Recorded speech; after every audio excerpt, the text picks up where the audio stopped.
Dulu circulating virus, kita kata kes yang positif, yang kes kontak rapat yang terdedah kepada kes positif ialah terdedah dalam 15 minit ataupun kurang pada 1 meter. Dan kita dimaklumkan dengan varian baru sekarang ni, jangkitan boleh berlaku dalam 15 saat sahaja. Dan juga jangkitan mengikut udara. Ini akan meningkat lagi keboleh jangkitan di komuniti.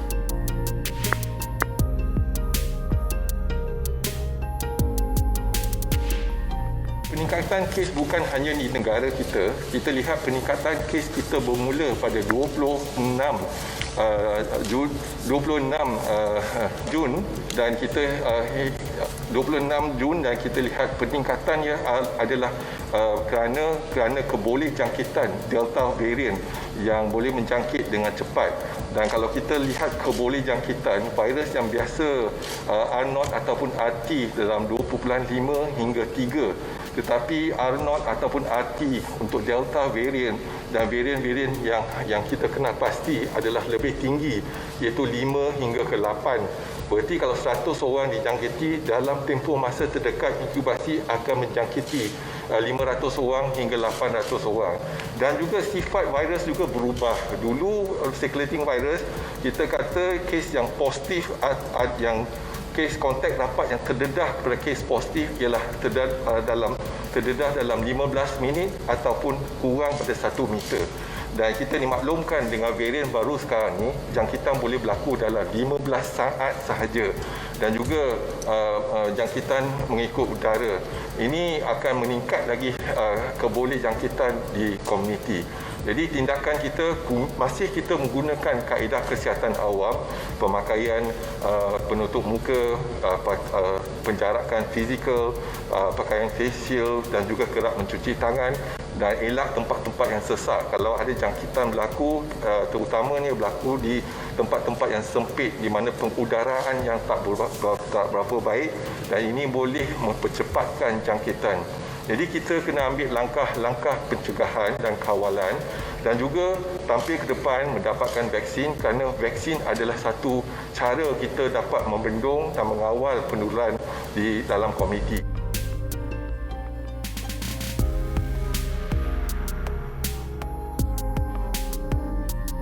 Kalau vaksinasi kita keberkesanan dianggap 75% kerana kita menggunakan 5 vaksin sekarang ini dengan berbeza keberkesanan.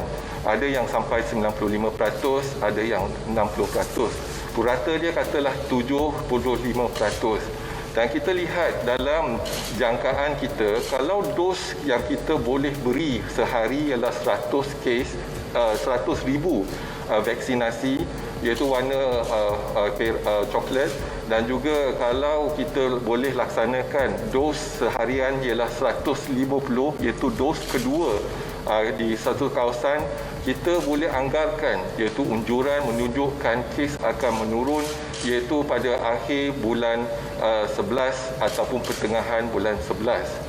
Kalau kita lihat pula, kalau unjuran kita ataupun purata kes yang keberkesanan adalah 80% dan kita boleh laksanakan 150,000 vaksinasi sehari untuk dos kedua iaitu pada warna biru dan kita jangkakan pada bulan 10 kita boleh turunkan kes kurang pada 1,000. Jadi inilah bergantung kepada vaksinasi. Amat penting untuk kita melihat dan bagaimana kita boleh pertingkatkan vaksinasi dalam komuniti.